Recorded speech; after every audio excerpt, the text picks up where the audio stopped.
좌우에 계신 분들 바라보면서 사랑합니다, 축복합니다. 우리 함께 인사 나누시겠습니다. 사랑합니다, 축복합니다. 혹시 이렇게 눈 마주치기 어려우신 분들 간혹 계실 수 있습니다. 그래도 익숙하게 조금씩 이렇게 적응해 가시리라 봅니다. 제가 왜 그렇게 잘 아냐면은요, 저희 아버지가 이제 그렇기 때문에 그렇습니다. 너무 쑥스러워하시고요. 새로운 사람 만나는 것도 사실 종종 어려워하기도 합니다.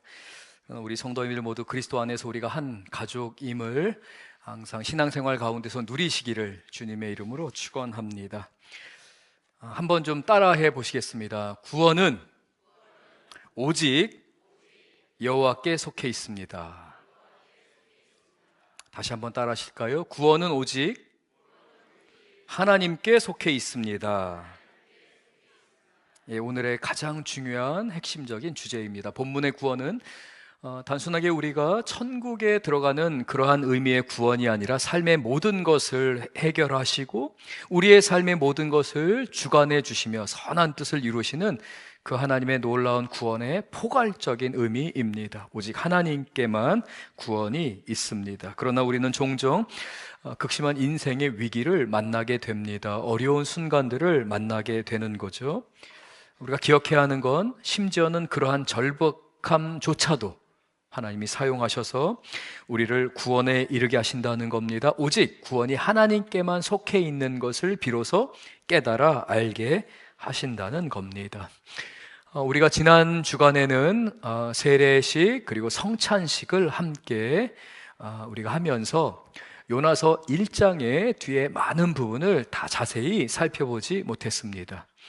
우리가 지난주 살펴보지 못한 부분을 모두 다 살펴보기보다는 17절 말씀을 중심으로 우리 지난주에 살펴보지 못했던 부분들을 살펴보며 오늘 우리에게 주시는 말씀을 통해 하나님이 우리의 기도에 응답하셨다, 우리 기도를 들으셨다라는 제목으로 말씀을 함께 나누겠습니다. 17절 말씀 우리 같이 한번 천천히 한번 봉독하겠습니다. 여호와께서 이미 큰 물고기를 예비하사 요나를 삼키게 하셨으므로 요나가 밤낮 3일을 물고기 뱃속에 있으니라. 요나는 물고기 뱃속에서 3일 동안 머물러 있었습니다. 자, 이 말씀을 우리가 좀 더 자세히 알기 위해서 지난주 함께 봉독은 했지만 함께 읽었지만 살펴보지 못했던 내용에 대해 간단하게 우리 성도님들께 소개해 드리겠습니다. 요나는 풍요로운 시대의 선지자였습니다. 그의 스승이라고 할 수 있는 엘리야와 엘리사 선지자들이 닦아놓았던 그 영적인 은혜 안에서, 그 영적인 풍성함 안에서 나라가 부강해지게 되었습니다. 물질적인 축복을 누리게 되었습니다. 15평, 80, 20평에서 살던 사람들이 나라가 부강해지면서 집이 커지게 됩니다. 그리고 40평, 50평, 60평, 100평으로 그 집이 커지는 가운데 그 집을 아름다운 것으로 치장하기 시작합니다.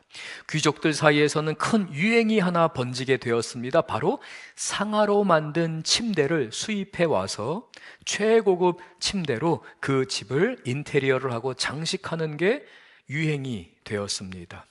이러한 물질적인 번성함 가운데서 영적으로는 타락하기 시작하였고 하나님의 선지자로서의 부름을 받은 요나조차도 영적인 무감각 가운데 있었습니다. 하나님은 그 요나를 택하셔서 저 니느웨 성에 가서 그 죄악이 가득함으로 그 악행이 하나님께 들렸으므로 회개해야 한다는 복음 사역을 감당하도록 요나를 부르신 겁니다. 요나는 불순종합니다. 거부합니다. 그리고 니느웨로 가는 게 아니라 오히려 저 땅 끝으로 알려진 스페인의 다시스라고 하는 항구 도시, 꿈의 도시라고 하는 그 다시스로 멀리 도망을 가고자 계획을 세웁니다. 욥바로 내려갔습니다. 마침 다시스로 가는 배가 떡하니 준비가 되어 있었습니다. 야, 이게 다 하나님의 뜻일 수 있겠구나. 어떻게 이렇게 모든 게 잘 맞아 떨어지는가? 라고 하며 그 배의 가장 깊은 곳, 아무도 주목하지 않는 곳에 가서 깊은 잠에 들게 됩니다. 성경에서 말하는 이 잠은 피곤하기 때문에 드는 잠이 아니라 영적으로 무력한 사람들이 빠져있는 아무것도 신경 쓰고 싶어 하지 않는, 그저 도망가고 나만을 생각하는 그 장소에 있는 무력감을 나타내는 잠이라고 말씀을 드렸습니다. 그러나 하나님은 요나를 포기하지 않으셨습니다. 배가 깨어질 만큼 강한 바람을 보내시고 풍랑이 일어나게 하셨습니다. 사람들은 우왕좌왕을 합니다. 그때 이 잠들어 있는 요나를 깨운 것은 바로 그 배의 선장이었습니다. 너는 왜 기도하지 않느냐? 라는 것이었죠. 그때 요나가 그 상황이 악화되는 것을 보면서 비로소 자백을 하게 됩니다. 나는 이 온 우주 만물의 창조주이신 하나님을 섬기는 사람인데 내가 하나님의 말씀을 거역하여 도망가기 때문에 이러한 풍랑이 있는 것이라고 합니다. 자기를 바다에 던지라고 하죠. 그러나 선원들은 끝까지 다시 한번 이 위기를, 이 문제를 해결해 보려고 합니다. 그런데 도저히 이 문제를 해결할 수 없습니다. 마침내 요나는 바다에 던져지게 됩니다. 불순종했던 요나가 죽음과 같은 같은 게 아니죠. 이제 죽음을 맞이해야 하는 그 바다에 빠지게 되었습니다. 그때 하나님께서 17절을 통해 이 요나를 위해서 하나님이 무엇을 하시는지를 말씀하는데요. 다시 한번 우리 17절을 보겠습니다.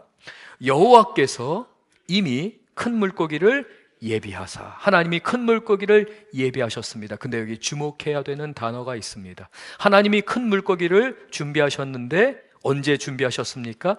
이미 큰 물고기를 준비하셨다, 예비하셨다라고 말씀합니다. 하나님은 풍랑을 보내셨습니다. 그리고 그 배가 있는 곳, 그 배가 거친 바다 가운데 표류하여 떠내려가는 상황이 될 정도로 이제 그 배는 바다의 거센 물결 가운데서 저항할 수 없고 오히려 쓸려갈 수밖에 없습니다. 그런데 그곳에, 요나가 빠져야 되는 그곳에 하나님은 이미 큰 물고기를 예비하셨다라고 말씀합니다. 사랑하는 우리 귀한 성도님들, 하나님은 언제나 우리에게 있어서 어떠한 문제가 닥쳤기 때문에 그 문제를 위해서 또 다른 문제를 해결하고 또 해결해 가시는 분이 아니라 이미 전지전능하시기 때문에 시간과 공간을 초월해 계시기 때문에 하나님께서는 우리에게 벌어지는 모든 것들을 세세하게 알고 계십니다. 그래서 하나님은 우리가 우리의 뜻대로, 우리의 의지대로 사는 것 같지만 그 모든 것 가운데서 하나님은 우리를 주목하시며 지켜보시며 미리 우리를 위해 모든 것을 준비하시는 하나님이십니다. 종종 우리는 오해할 때가 있습니다. 내가 이 문제를 해결하기 위해서 지금 닥쳐있는 경제적인 어려움이나 건강의 문제나 또는 관계 안에서의 문제나 여러 가지 해결해야 되는 삶의 문제가 있는데 내가 더 열심히 기도해야지, 내가 더 열심히 봉사해야지 하나님께서 계획하지 않았던 그 어떠한 일들을 나의 기도 때문에, 나의 열심 때문에, 나의 이 간절한 신앙 때문에 하나님이 지금이라도 돌이켜서 무엇인가를 해주시지 않을까? 우리는 종종 하나님에 대해서 오해합니다. 그러나 성경은 우리 하나님께서는 이미 그 모든 것을 우리를 위해 준비하시는 하나님이시다라고 말씀합니다. 이어서 그 하나님은 큰 물고기를 예비하셨다라고 17절은 우리에게 말씀하는데요. 여기에 예비하다라는 이 히브리어 동사를 영어로 좀 더 쉽게 번역을 하게 되면 prepare라는 동사입니다. 하나님이 큰 물고기를 이전에, 여기 임이라는 단어가 있습니다. 그런데 먼저 하나님이 준비하셨다. 하나님께서 미리 그 물고기를 준비하여 배치해 두셨다라는 뜻입니다. 그런데 이 히브리어 동사를 보게 되면은요, 단순한 준비하다라는 의미로 끝나지 않습니다. 이 히브리어 동사에서는 예비하다라는 이 단어에 ordain이라는 단어가 내포되어 있습니다. 하나님께서 명령하셨다라는 겁니다. 준비를 하는데 하나님께서 그 큰 물고기를 준비하고 명령을 내리셨다라는 의미가 담겨 있습니다.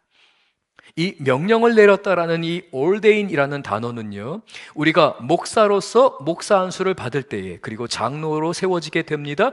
교인의 대표로서, 목사는 교회의 대표이지만 교인들을 위한 대표로 하나님이 장로를 세우게 하십니다. 그리고 장로님들에게 하나님께서 장로로서의 기름 부으심, 안수를 하며 이 사람은 교인의 대표로서 교회를 섬기게 됩니다 라고 할 때에 사용되는 단어가 ordain이라는 단어입니다. 영적인 부르심과 영적인 신분에 대한 단어가 바로 ordain인데요, 바로 이 히브리어 안에 이러한 명령으로 하나님이 세우시는 의미가 포함되어 있습니다. 준비하는데 하나님이 준비한 다음에 명령하셨다라는 의미이죠. 그런데 여기에 또 한 가지 다른 의미가 이 히브리어 단어에 포함되어 있는데요, 그건 바로 appointed라는 단어입니다. 하나님이 임명하셨다라는 겁니다. 너는 여기에서 준비되어야 되는데 내가 너에게 명령을 한다. 너는 이 일을 감당하라. 그리고 내가 너에게 이 일을 감당할 수 있도록 너를 세운다라는 것입니다. 하나님께서 이 요나를 위해서 임명하여 그 큰 물고기를 그곳에 있게 하신 겁니다. 사랑하는 우리 귀한 성도님들, 우리의 삶 안에서 우리는 우리의 삶의 모든 것들이 합력하여 선을 이루며 하나님의 뜻이 우리의 삶 가운데 이루어지는 것을 고백합니다. 그리고 경험합니다. 그래서 우리는 이러한 감격을 할 때, 그러한 것을 깨달을 때에 이 모든 것이 하나님의 은혜였습니다 라고 고백을 하고 그렇게 찬양을 합니다. 내가 한 줄 알았는데, 내가 계획하고 내가 이 길을 걸어가고 내가 이룬 줄 알았는데 하나님 되돌아보니 이 모든 것이 은혜였습니다. 제가 깨닫지도 못했고 보지 못했던 것들이 너무나도 많은데 하나님이 이 모든 것을 합력하여 선을 이루게 하셔서 저에게 이러한 은혜를 베푸셨습니다 라는 것이죠. 바로 그러한 의미입니다. Prepare, ordain and appointed. 하나님께서 그렇게 준비하고 명령을 내리시고 임명을 하셔서 여러분 삶의 모든 것들이 합력하여 선을 이루도록 각각 배치해 두시는 겁니다. 때로는 내가 피하고 싶은 사람, 내가 피하고 싶은 환경, 하나님 이것만큼은 절대 안 됩니다 라고 하는 상황일 수도 있습니다. 그러나 그것까지도 하나님께서 준비하셔서 깨어나게 하십니다. 선으로 역사하십니다. 특별히 이 요나는 어떠한 상태였습니까? 영적인 무감각으로 말미암아서 하나님께서 아무리 소리를 치셔도, 하나님께서 아무리 흔들어 깨우려고 해도 듣지 않아요. 도망가려고만 합니다. 그 풍랑이 있는데도요, 꿈쩍하지 않고 잠들어 있을 만큼 그는 이미 도저히 가망이 없는 상태에 놓여 있었습니다. 그런데 하나님이 포기하지 않으신 거예요. 히브리서 12장 6절 우리 같이 한번 읽겠습니다. 히브리서 12장 6절입니다. 주께서 그 사랑하시는 자를 징계하시고 그가 받아들이시는 아들마다 채찍질 하심이라 하였으니, 하나님께서 강력한 주권으로 역사하십니다. 사랑하는 우리 귀한 성도님들, 하나님은 우리를 결코 포기하지 않으십니다. 그래서 하나님은 큰 물고기를 준비하신 것처럼 우리를 위해서도 준비하십니다. 때로는 그 고난이, 어려움이, 그 당하고 있는 그 모든 괴로움들이 내가 채찍질을 당하는 것처럼 너무나 괴롭고 힘들 수 있습니다. 그러나 하나님은 요나를 위해 큰 물고기를 준비하신 것처럼 우리 성도님들을 위해서 하나님께서 다 예비하시고 준비하시고 명령을 내리시고 임명을 하신 것입니다. 종종 이 요나서를 설교하고 요나서를 연구할 때에 본질적인 부분이 분명히 있고요, 사실 안 다루어도 되는 부분들에 너무 지나치게 많이 해석을 위해 노력하는 경우들이 종종 있습니다. 그 중에 대표적인 것이 한동안 영국의 목회자들과 신학자들이 킹 제임스 버전 성경으로 이 성경을 읽으면서 이 큰 물고기를, 그러니까 whale, 그러니까는 고래로 설교를 하고 해석을 해서 성도들에게 가르친 적이 있습니다. 그 영향 때문에 이 요나와 관계된 애니메이션 있잖아요. 만화 영화 같은 거. 우리 교회 학교 아이들이 이 요나 말씀을 읽을 때 보는 그런 만화나 그런 영화들이 있습니다. 그 만화에서 이 큰 물고기를 고래로 묘사합니다. 그리고 많은 사람들이 이 물고기를 찾으려고 이건 분명한 성경적인 사실이다라고 하면서 오늘날도 그 물고기 뱃속에서 사람이 살 수 있는 그 물고기를 찾으려고 기독교 과학자들이 바다로 뛰어든 적도 있습니다. 그렇게 연구한 적도 있습니다. 저는 그러한 연구들을 100% 헛된 일들이다 이렇게는 보지 않지만 그럴 필요까지 있을까? 라는 질문을 던지게 됩니다. 우리 그리스도인은 합리적이어야 합니다. 그리고 성경은 모든 것이 진리이기 때문에 과학적으로 분명히 입증되는 것들이 있습니다. 그러나 입증하지 않더라도 우리가 믿을 만한 것들이 있죠. 전지전능하신 하나님께서 요나를 위해서 prepare, 준비하신 거죠. 명령을 내리시고 그 다음에 임명을 하셨습니다. 그러한 물고기의 종류가 지금까지도 있어야 한다는 그러한 어떠한 사고 자체가 저는 합리적이라고는 보지 않습니다. 그때도 있었으니까 지금도 있어야 한다. 물론 있을 수도 있습니다. 그게 고래일 수도 있고 어떤 사람들은 그게 큰 상어라고 해석을 하고 설명하기도 합니다. 그러나 저는 성경 본문 자체가 사실은 거기에 대해서는 큰 의미를 두지 않습니다. 오히려 하나님의 주권적인 역사, 그리고 그 천지 만물을 지으신 하나님, 독생자 예수 그리스도를 이 땅에 보내시는 하나님, 홍해를 둘로 가르시는 하나님이 이 물고기를 특별하게 준비하시는 것 자체가 그렇게 큰 문제가 되지 않는다고 성경은 우리에게 말씀하며, 오히려 어떻게 사람이 그 물고기 뱃속에 3일 동안이나 있을 수 있지? 거기에서 빛이 없는데 불을 어떻게 켰을까라고 하며 만화 영화에나 나오는 상상력으로 성경을 보는 것, 하나님은 그걸 원하시지 않습니다. 계속해서 말씀드리지만 오히려 성경은 그 사랑하는 자를 위해서 힘을 다하시며 애를 쓰시며 때로는 그 아들을 위해 징계하는 그 부모의 마음과 같이, 그 아버지의 마음과 같이 요나를 깨우고 있다. 너희들을 깨우고 있다.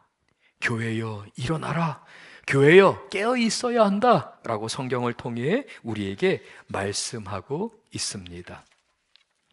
계속해서 말씀을 보겠습니다. 요나서 2장 1절에서 5절까지 중에서 1절과 2절 그리고 5절 말씀만 우리 함께 읽도록 하겠습니다. 1절 같이 읽겠습니다. 요나가 물고기 뱃속에서 그의 하나님 여호와께 기도하여, 이제 요나는 기도하게 됩니다. 그래서 저는 이 2절부터 5절까지의 말씀으로 한번 제목을 이렇게 잡아봤습니다. 한번 따라해 보실까요? 죽음이 만든 배움의 장소. 다시 한번 좀 따라해 보시겠습니다. 죽음이 만든 배움의 장소. 요나는 그 바다에 빠지게 됩니다. 그리고 그는 그 바다에서 숨을 쉴 수 없는 두려움에 사로잡혔습니다. 이렇게 죽는구나. 그런데 갑자기 무엇인가가 그 요나를 빨아들입니다. 그리고 요나는 그 어두운 곳에, 답답한 곳에, 그리고 온갖 악취가 가득한 곳에 갇혀 있게 됩니다. 요나는 분명히 자기가 죽은 줄 압니다. 그리고 어쩌면 이게 죽은 상태인가 라고 할 정도로 온몸이 압축되어 있고 또 온몸을 그 압력 가운데서 움직이지 못할 정도로 괴로워하게 되고 정말 있기 불편한 환경 가운데 있었던 것입니다. 물고기 뱃속인 것이죠. 요나는 거기에서 자신이 할 수 있는 것은 기도임을 깨닫게 됩니다. 기도밖에 없음을 깨닫게 됩니다. 그래서 기도하기 시작합니다. 2절 우리 같이 읽겠습니다. 이르되 내가 받는 고난으로 말미암아 여호와께 불러 아뢰었더니 주께서 내게 대답하셨고 내가 스올의 뱃속에서 부르짖었더니 주께서 내 음성을 들으셨나이다. 요나가 지금 고백하는 겁니다. 요나의 기도 가운데 담겨있는 내용입니다. 뭐라고 합니까? 기도하여 이르되 내가 받는 고난으로 말미암아서 비로소 여호와께 불러 아뢰었더니 라고 말합니다.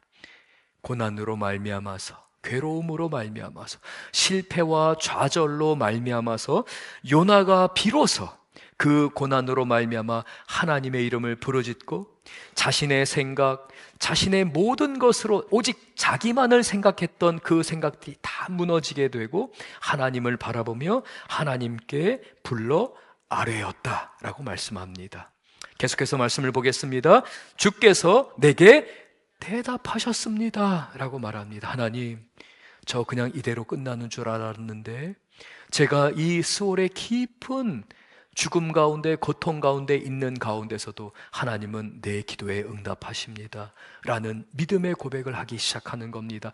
영적으로 다시 살아나기 시작하는 겁니다. 회복되기 시작하는 겁니다. 그래서 그는 고백합니다. 하반절 계속 읽을게요. 내가 스올의 뱃속에서 부르짖었더니, 내가 그 물고기 뱃속에 있는 이 경험을 요나는 지옥과 음부와 그리고 하나님을 거역한 모든 자들이 갇히는 감옥과 같은 장소인 스올이라고 표현을 하며, 하나님, 나는 지금 이 스올의 어두움 가운데서, 저는 이 저주받은 곳 가운데서, 저는 이 죽음의 장소에서 이제 비로소 주님을 부르짖으며 주님을 만나게 되며 주님을 찾게 됩니다. 내가 주님을 부르짖었더니 주께서 내 음성을 들으셨나이다 라고 고백하고 있습니다. 그는 이 물고기 뱃속의 괴로움과 이 물고기 뱃속에서 경험했던 이 죽음의 경험을 5절에서 이렇게 표현합니다. 5절 같이 한번 읽겠습니다. 물이 나를 영혼까지 둘러싸우며 깊음이 나를 애워쌌습니다 라고 말합니다. 얼마나 고통스럽고 그 물에 빠졌을 때 도저히 숨을 쉴 수 없고, 그리고 발버둥 치면서 이제 죽어가는구나 의식을 잃어갑니다. 그 과정을 요나는 물이 나의 영혼까지 둘러쌌습니다. 내가 몸부림치는 가운데에, 내가 숨을 쉴 수 없어서 괴로워하는 가운데 있었던 그 몸부림을 요나는 내 영혼까지 물이 나를 완전히 둘러싸서 내가 괴로움 가운데 있었습니다. 그리고 아무리 위로 올라가려고 해도 도저히 내가 언제쯤 햇볕을 볼 수 있을지, 내가 언제쯤 저 물 위에 올라가서 숨을 쉴 수 있을지, 그 기품이 너무나도 강력했기 때문에, 도저히 소망을 가질 수 없기 때문에 기품이 나를 애워쌌습니다 라고 요나는 기도 가운데 하나님께 고백하고 있습니다. 그리고 이어서 요나는 그 물고기 뱃속에서 그 물을 빠져서 그 물고기 뱃속으로 들어가는 과정 가운데서 그의 온몸에 경험했던, 그의 얼굴을 감싸던 바로 그 바다의 풀, 미역과 같은 것들이죠. 미끈미끈한 그 바다의 풀이 자기의 온몸을 감싸는 것을 이렇게 표현합니다. 바다풀이 내 머리를 감쌌나이다. 사랑하는 우리 귀한 성도님들, 우리 성도님들의 삶 가운데 지금 우리 성도님들을 불안하게 하고 두렵게 하고 우리 성도님들로 하여금 부정적인 것만 생각하게 하는 것들이 무엇이 있습니까? 우리 성도님들의 삶 가운데서 하나님의 말씀을 붙들고 하나님 말씀 안에 그 약속을 붙들고 소망을 갖고 하나님을 찬양하고 감사의 자리로 나아가야 하는데, 감사를 빼앗아가고 찬양을 빼앗아가고 오히려 아무도 보지 않는 감옥에 갇히게 만들고 어두움을 묵상하게 하고 좌절만을 묵상하게 하고, 나는 이러한 삶을 원하지 않아요, 이러한 건 잘못된 거예요 라고 하며 그 모든 부정적인 생각 가운데 사로잡히게 하는 우리 성도님들의 환경이 무엇이 있습니까? 요나의 이 기도 가운데 하는 고백은, 요나가 그러한 경험을 통과하게 되지만 사실 그것은 죽음이 만든 배움의 장소가 되었습니다 라고 하는 요나의 진정한 고백으로 변하게 됩니다.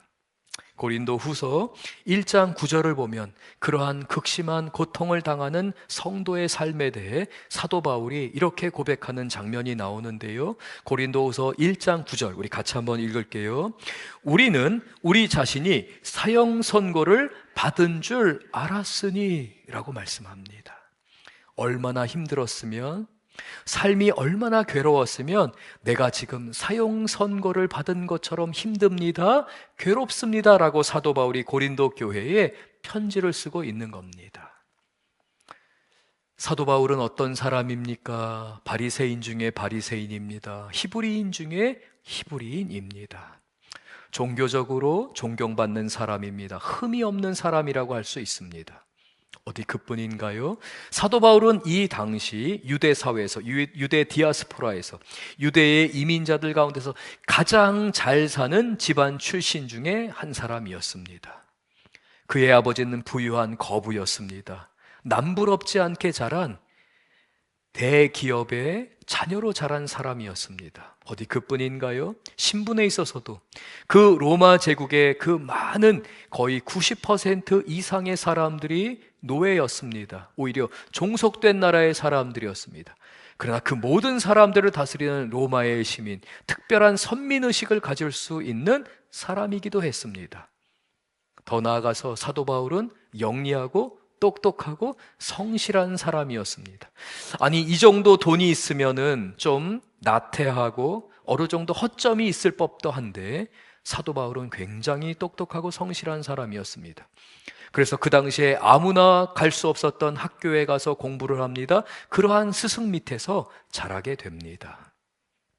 어디 하나 흠잡을 데가 없는 사람이었습니다. 그러나 그가 다메섹 도상에서 예수님을 만나자 그는 그 모든 것을 배설물로 여겼습니다. 오늘날 좀 우리 아이들이 좋아하는 표현들이 있잖아요. 똥으로 여겼습니다. 똥으로. 우리 애기들은 똥이라는 단어만 해도 그냥 막 자지러지게 웃어요. 얼마나 좋아하는지 몰라요. 막 똥이라고 그러면은. 똥으로 여겼어요. 그것들을 배설물로 여기고 그것들을 다 뒤로 하고 포기를 하고 주님을 섬깁니다. 교회를 섬깁니다. 선교 사역을 감당합니다. 목회 사역을 감당합니다. 사랑하는 성도 여러분, 만약에 우리 성도님들께서 사도 바울의 입장이라면 하나님께 어떠한 기대를 하셨을까요? 하나님, 제가 다 버리고 주님을 따랐으니 주님, 목회적으로 성공하게 해주세요. 도와주세요. 그런데 사도 바울의 삶은 고난을 당하고 때로는 폭행을 당하기도 하고 감옥에 갇히기도 합니다. 매질을 당하기도 합니다. 채찍에 맞기도 했습니다. 그리고 풀려납니다. 이제 목회를 하고자 합니다. 그런데 저쪽 교회에서 급히 전갈이 옵니다. 우리 교회에 이런 문제가 있습니다. 이러한 갈등이 있습니다. 와서 도와주세요. 사도 바울은 달려갑니다. 그 문제를 해결합니다. 그래서 다른 곳에서 또 연락이 옵니다. 여기에 이런 문제가 있습니다. 도와주세요. 사도 바울은 육신의 어려움과 고난을 겪고 교회를 섬기는 가운데 순간순간마다 한 번도 발 뻗고 잠을 잔 적이 없습니다.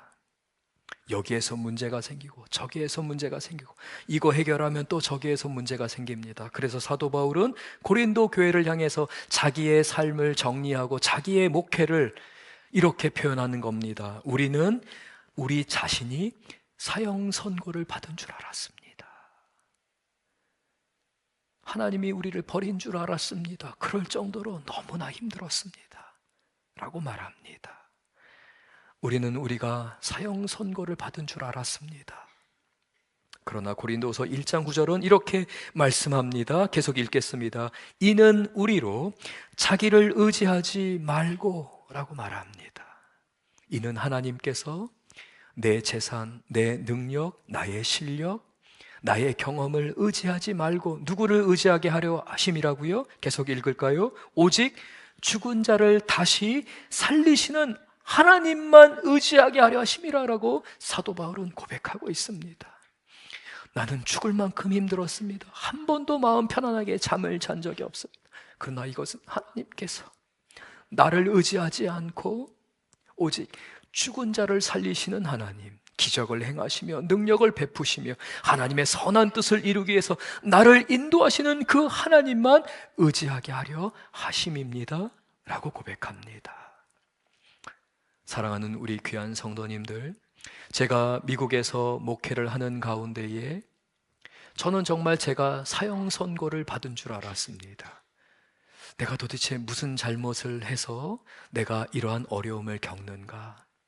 일주일에 머리가 한 움큼씩 빠지게 됩니다. 어느 날 제 뒤통수에 정말 주먹만한 거는 조금 과장된 거고요. 500원짜리 동전만한 구멍이 생길 정도로 스트레스가 극에 달하게 되었습니다. 너무 괴로웠습니다. 저는 제가 정말 사형 선고를 받은 줄 알았습니다. 버림을 받은 줄 알았습니다. 그렇게 흑암 가운데 있을 줄 알았습니다. 하나님은 도대체 나의 기도를 들으시는가? 내가 어떻게 더 기도를 해야 하는가? 내가 죽기까지 금식을 해야 할까? 아무리 발버둥을 쳐도 되지 않는 것 같을 때 저는 깊은 영적인 침체를 경험하기도 했습니다.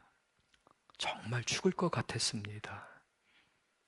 그러나 제가 깨달은 것은 하나님께서 저를 상처 입은 치유자로 만드시기 위해서 네 힘으로 하는 거 아니다. 너의 능력으로 하는 거 아니다. 저는 젊었을 때 하나님께 그렇게 기도했거든요. 하나님, 저는 하나님께 제 삶을 드리겠습니다. 저는 나라를 세우는 목회자가 되겠습니다. 언더우드나 아펜젤러와 같이 하나님, 한 나라의 기초를 닦는 사람이 되겠습니다. 그리고 주님, 저는 큰 목회를 하겠습니다. 그리고 주님, 저는 큰 선교사가 되겠습니다. 하나님 보세요. 제가 얼마나 하나님 앞에 자랑스러운 하나님의 아들이 될지를 보세요. 저는 그게 제 젊은 날의 기도의 제목이었습니다. 이미 제가 간증을 통해 우리 성도님들께 말씀드렸기 때문에 더 자세히 말씀드리지 않아도 잘 아시리라 봅니다. 그러나 성경이 말씀합니다. 우리는 우리 자신이 사형 선고를 받는 줄 알았으니 이는 우리로 자기를 의지하지 말고 너를 의지하지 말라. 내가 너와 함께 하노라. 사랑하는 우리 귀한 성도님들, 오늘 이 말씀을 우리 성도님들의 마음에 뢰마의 말씀으로 들으실 수 있기를 바랍니다. 하나님이 직접적으로 우리 성도님들의 마음 가운데에 오늘 설교 말씀을 통해서 나는 너에게 이야기한다. 너는 내 것이라. 너는 너를 의지하지 말아라. 너의 지혜를, 너의 능력이 아니라 나를 의지하라. 내가 너를 붙들리라. 라는 이 귀한 주님의 진리의 말씀을 우리 성도님들이 마음으로 듣는 은혜가 임할 줄로 믿습니다. 오직 죽은 자를 살리시는 하나님의 역사가 우리 성도님들에게 가득할 줄 믿습니다. 하나님은 저를 상처 입은 치유자로 만드셨습니다. 제가 사형 선고를 받은 것처럼 고통을 겪어봤기 때문에 우리 부목사님들을 이해하게 됩니다. 우리 성도님들이 목사님 기도해 주세요. 우리 아들 위해 기도해 주세요. 그 아들 병상에서 흐느끼며 오는 권사님 바라보면서 이게 이런 마음이겠고 주님이 저를 상처 입은 치유자로 만들어 주셨습니다. 사랑하는 우리 귀한 성도님들, 고난의 과정을 통과하신다면 그 가운데서 주님의 손을 붙드십시오. 그 과정을 통과하셨다면 하나님께서 나를 통과하셨기 때문에 하나님, 제가 상처 입은 치유자가 되겠습니다. 하나님, 제가 누군가에게 그 주님의 사랑을, 그 하나님의 은혜를 전하는 사람이 되겠습니다. 주님, 제가 그러한 축복의 통로가 되기를 원합니다. 주님 앞에 고백하고 간구하는 우리 귀한 교우들 되실 줄로 믿습니다. 이제 요나는 그 하나님의 은혜 안에서 7절과 8절에서 하나님은 나의 기도를 들으셨습니다 라고 하며 주님께 영광을 올려드리게 됩니다. 우리 9절 말씀 함께 같이 읽겠습니다. 요나서 2장 9절입니다. 이제 요나는 그의 삶 가운데서 감사의 소리로 고백하기 시작합니다. 그 물고기 뱃속에 있지만, 어둠 가운데 있지만, 불편하지만, 움직일 수도 없는 물고기 뱃속이지만 요나는 그 속에서 감사의 목소리로 하나님께 고백합니다. 9절 같이 읽겠습니다. 나는 감사하는 목소리로 주께 제사를 드리며 나의 소원을 주께 갚겠나이다. 구원은 여호와께 속하였나이다 하더라. 구원은 오직 하나님께 속해 있습니다. 다른 데 있지 않습니다. 사랑하는 우리 귀한 성도님들, 예수님의 이름을 부르며 기도하시길 바랍니다. 크게 기도하시기 바랍니다. 간절히 주님 앞에 작게 기도하는 성도들이 아니라 내 입을 크게 열라 내가 채우리라 라는 시편 81편 10절의 말씀을 의지하여서 크게 기도하는 우리 성도님들 되길. 교만하라는 말씀이 아닙니다. 그만큼 쓰임받기 위해서 주님 앞에 겸손하게 나아가라는 말씀을 드립니다. 그리고 마침내 10절 같이 읽겠습니다. 여호와께서 그 물고기에게 말씀하시매 요나를 육지에 토하니라. 때가 되었습니다. 이제 됐다 라고 하며 하나님께서 요나를 육지에, 그 발이 땅에 닿을 수 있도록 물고기가 토해내었습니다. 그런데 여기서 가장 중요한 단어가 있습니다. 물고기가 토해낸 것이 중요한 게 아닙니다. 가장 중요한 것은 여호와께서 그 물고기에게 뭐라고 기록되어 있습니까? 말씀하심에 하나님이 물고기를 prepare 준비하셨습니다. ordain 명령하셨습니다. appoint 하나님께서 임명하셨습니다. 그리고 그곳에 서 있게 하셨습니다. 너는 이 일을 감당하라 라고 하며 그 물고기에게 사명을 주셨습니다. 그리고 요나가 준비되었을 때에 요나가 상처 입은 치유자로서의 그 상태가 되었을 때 하나님이 물고기에게 명령하십니다. 물고기에게 말씀하십니다. 너의 사명을 다했다. 이제 너는 요나를 토해내어라. 주님이 말씀하셨을 때 그 일이 이루어지는 것입니다. 사랑하는 우리 귀한 성도님들, 말씀하시는 하나님, 명령하시는 하나님, 준비하시며 임명하시며 이 모든 일을 주권적으로 역사하시는 하나님의 선한 손길이 우리 성도님들을 붙들고 계시는 줄 믿습니다. 혹시 지금에 있는 자리가 불만족스러우십니까? 지금 우리 성도님들의 가정 가운데에 도저히 내가 견딜 수 없는 상황 가운데 우리 성도님들이 계실 수도 있습니다. 무조건 인내하라는 말씀을 드리는 게 아닙니다. 그러면 그럴수록 하나님이 원하시는 것은 기도의 자리로 나아가라는 것입니다.